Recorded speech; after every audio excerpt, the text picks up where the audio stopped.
మా ఇద్దరికి మధ్యలో ఏం లేదు. ఇప్పుడు ఎంపీగా వెళ్తున్నారు కదా అనిల్ కుమార్, నర్సరావుపేట ఎంపీగా. మరి ఈ దీంట్లో ఏమైనా జిల్లాకి రావాల్సినవి ఏమైనా పోతాయంటారా? ఇప్పటి వరకు వచ్చిన డెవలప్మెంట్స్ కానీ ఇవి కానీ ఇక్కడ స్థానికులు ఉంటే కదా ఒక పర్ఫెక్షన్ అనేది ఉంటుంది. మరి ఇప్పుడు ఆ పర్ఫెక్షన్ ఇక్కడ ఒక మైనారిటీకి ఇస్తున్నారని తెలిసిందే. మరి ఎంతవరకు ఇది కలిసి వస్తుందంటారు? ఇప్పుడు ఈ ఎలక్షన్స్ మేడం నాకు తెలిసి మైనారిటీ అనా లేకపోతే ఓసీనా అనే కంపారిజన్ నాకు తెలిసి రాదు. 2014-19 ఎలక్షన్ జరిగింది వేరు, వైసీపీ పార్టీ. 2024లో జరగబోయే ఎలక్షన్ వేరు. 2019లో జరిగిన ఎలక్షను ఒక్కసారి రాజశేఖర రెడ్డి తనని ముఖ్యమంత్రి చేసుకుందాం, ఆయన పరిపాలన చూద్దాం అనే ఆలోచనతో మోర్ దాన్ 50% అబోవ్ ఓటర్స్ ఆయన ముఖ్యమంత్రి చేశారు. ఆయన ముఖ్యమంత్రి అయిన తర్వాత 2024 ఎలక్షన్ పోతున్నాడు. ఒకసారి మీరు ఆలోచిస్తే ఇంతకుముందు చాలామంది చూస్తుంటారు, మీ ప్రేక్షకులు మన ద్వారా వినేవాళ్ళు కూడా ఈ పాయింట్ ఆలోచించాలా. 17 మంది ముఖ్యమంత్రులు మనకు రాష్ట్రాన్ని పరిపాలించారు. ఈ 17 మంది ముఖ్యమంత్రులు రాష్ట్రాన్ని పరిపాలిస్తే ఒక ముఖ్యమంత్రికి కూడా ప్రజా ఆవిష్కారాలను బట్టి వాళ్ళ యొక్క స్థితిగతులను బట్టి ఆలోచించి ప్రయాణం చేసిన ముఖ్యమంత్రి ఒక్కరు లేరు. అది ఓన్లీ వైఎస్ ఫ్యామిలీకే చెల్లింది. ఫస్ట్ కూస్తూ ఎన్టీ రామారావు గారు ఫస్ట్ ఇంట్రడక్షన్, తర్వాత రాజశేఖర రెడ్డి గారు, వీళ్ళిద్దరిని మించి జగన్మోహన్ రెడ్డి గారు. వీళ్ళిద్దరు కూడా 1-2 పథకాలతోనే ప్రజలకు ఇది చేయగలమని చేశారు. రామారావు గారు ₹2 కిలో బియ్యం, తిండి గూడు అని ఆయన నినాదంతో ఆయన పేద ప్రజలకు అటుక్కుపోయాడు. రాజశేఖర రెడ్డి గారు వచ్చిన తర్వాత ఫ్రీ ఎడ్యుకేషన్, రైతులకు ఫ్రీ ఎలక్ట్రిక్, తర్వాత ఆరోగ్యశ్రీ, ఈ 3 పథకాలతో రాజశేఖర రెడ్డి జనంలో దేవుడయ్యాడు. వాటిని మించి ఈరోజు జగన్మోహన్ రెడ్డి అనేక సంక్షేమ పథకాలు ఎవరికి అట్టడుగుడున్న ప్రజల యొక్క స్థితిగతులను మార్చాలా, వాళ్ళ స్థితిగతులు మారిస్తే రాష్ట్రం బాగుంటుంది, వాళ్ళు ఆర్థికంగా అభివృద్ధి చెందితే రాష్ట్రానికి ఆర్థికంగా కూడా అభివృద్ధి చెందడానికి ఈ ఛాన్సెస్ ఉన్నాయి. అందుకని ఆ దిశగా ప్రయాణం చేసి పరిపాలించిన వ్యక్తి జగన్మోహన్ రెడ్డి గారు. ఆ పరిస్థితుల్లో ఇప్పుడు క్యాండిడేట్లు మీరా నేనా అనేది చూసే పరిస్థితి కాదు. ఏ నియోజకవర్గం పోయినా సంతకాలు పెట్టేదానికి ఒక మనిషి కావాలంటే మీరు నేను. ఎలక్షన్ క్యాంపింగ్ అంతా జగన్మోహన్ రెడ్డి వర్సెస్ చంద్రబాబు నాయుడు. 175 స్థానాలకి 25 పార్లమెంటు స్థానాలకి జగన్మోహన్ రెడ్డి ఒక పక్క, చంద్రబాబు నాయుడు ఒక పక్క ఎలక్షన్ జరగదు. కానీ నెల్లూరు టౌన్లో మైనారిటీస్కి ఇచ్చారు, ఇక పక్కన నారాయణ గారు పెద్ద రాజామి, వీళ్ళు మైనారిటీ సాల్తుందా అనే క్వశ్చన్ మార్కు సామాన్య ప్రజలకు, మిడిల్ క్లాస్ వాళ్ళకు ఉండొచ్చు. ఈరోజు ఆ క్వశ్చన్ మార్క్ మా నాయకుడు వర్తించదు. మోర్ దాన్ 75% ప్యూర్ పీపుల్ని ఈరోజు వాళ్ళ యొక్క స్థితిగతులను, వాళ్ళ యొక్క అవతారాన్ని మార్చేసాడు. ఆ ఓట్ బ్యాంక్ ఈరోజు జగన్మోహన్ రెడ్డి ఎటుపోతే అటుపోయేదానికి ఉంది. 60% 80%, 60% ఓట్ బ్యాంక్ మిగిలిన ఇక్కడ ఖలీల్ అహ్మదా, నారాయణ అనేది సంతకాలకే పరిమితం అవుతారే తప్ప ఓట్ బ్యాంకు వచ్చేసరికి జగన్మోహన్ రెడ్డి, చంద్రబాబు నాయుడు అనే బ్యాంకులో ఈ మనుషులంతా మర్చిపోతారు. ఓటేసేటప్పుడు జగన్మోహన్ రెడ్డి చూసి ఓటేస్తారు. ఏ వ్యక్తి అయినా సరే జగన్మోహన్ రెడ్డి పెట్టిన వ్యక్తి గెలుస్తుంది. ఆయన పరిపాలన 3 సంవత్సరాల్లో, 4 కాదండి, 5 సంవత్సరాలు కాదు, 3 ఇయర్స్లో ఆయన పరిపాలన. 2 సంవత్సరాలు కరోనా ఉందే, కరోనాలో ఏ పరిపాలన జరగలేదా? స్తంభించిపోయారు. ఏ పరిపాలన జరగలేదా? ఆర్థికంగా ఇబ్బంది పడ్డామా? పక్క రాష్ట్రాల్లో ఆర్థికంగా ఇబ్బంది పడ్డామని చెప్పి గవర్నమెంట్ ఎంప్లాయీస్ శాలరీస్ కూడా 20%, 10% కట్ చేశారా?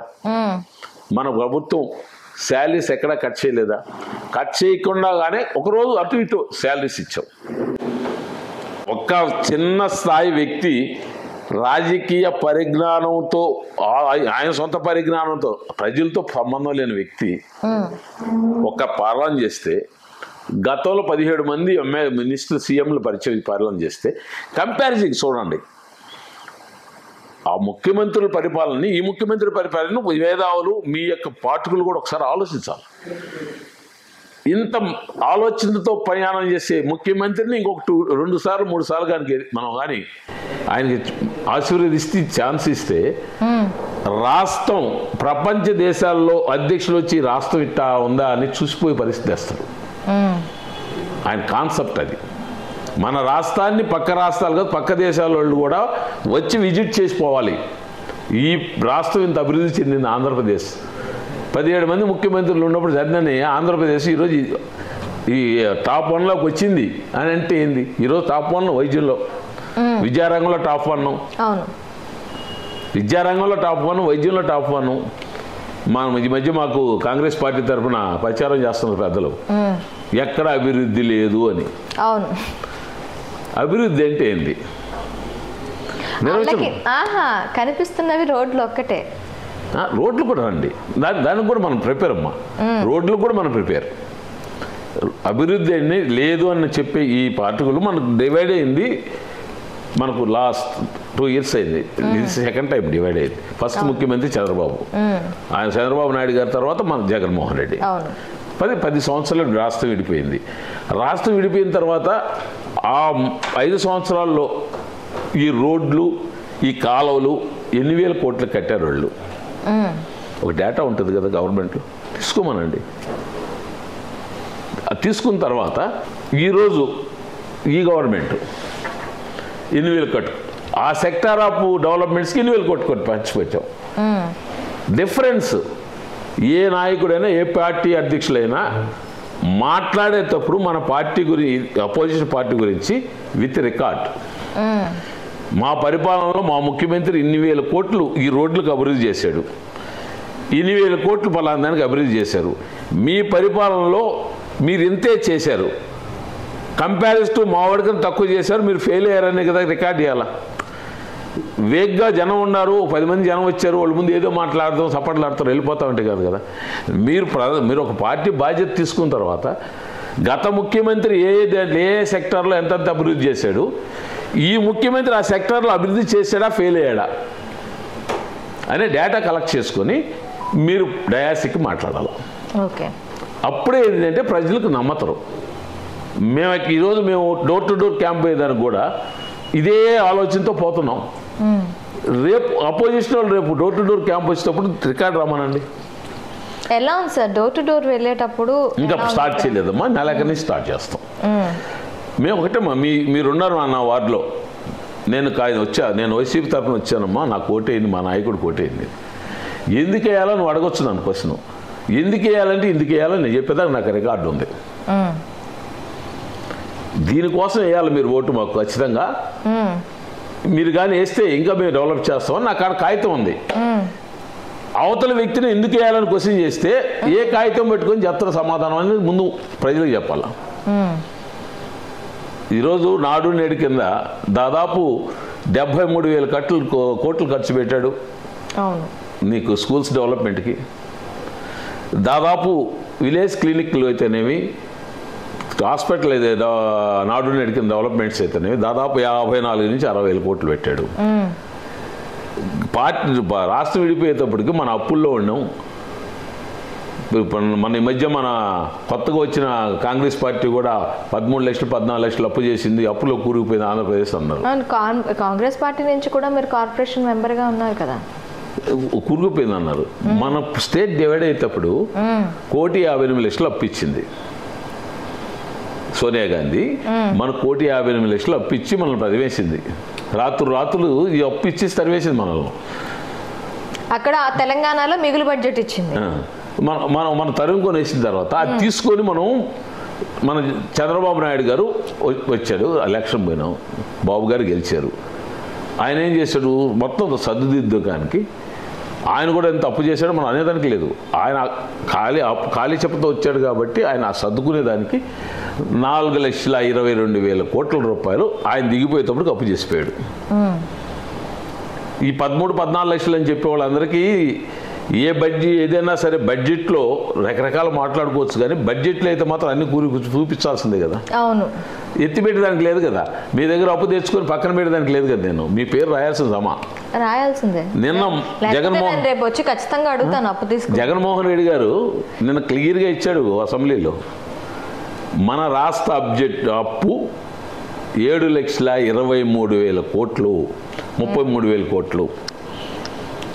దీంట్లో 1,58,00,000 రూపాయలు మనం విడిపోయేతో అప్పుతో వచ్చాం.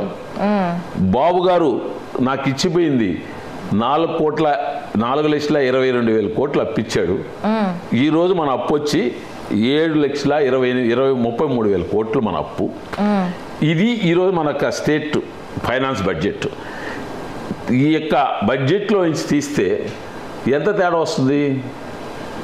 నీకు 7,33కి 4,22 తీస్తే 3,11,000 కోట్లు. మన జగన్మోహన్ రెడ్డి గారు అప్పు చేసింది 3,11,000 కోట్లు. దాంట్లో 2,65,000 కోట్లు పేదరికాన్ని అభివృద్ధి చేసేదానికి వివిధ సంక్షేమ పథకాల్లో 1,10,00,000 జనానికి ఖర్చు చేశాడు. తేడా ఎంత ఉంది? 37,000 కోట్లు తేడా ఉంది. 37,000 కోట్లలో 20 కోట్లు 4 పోర్టులకు ఖర్చు పెట్టడానికి 20 కోట్లు పెట్టాడు. 5 మెడికల్ కాలేజీలకి 17,000 18,000 కోట్లు పెట్టాడు. అప్పు తెచ్చింది ఇంట్లో డెవలప్మెంట్, ప్రజల డెవలప్మెంట్కు ఈ నిధులకు మాత్రమే పెట్టాడు.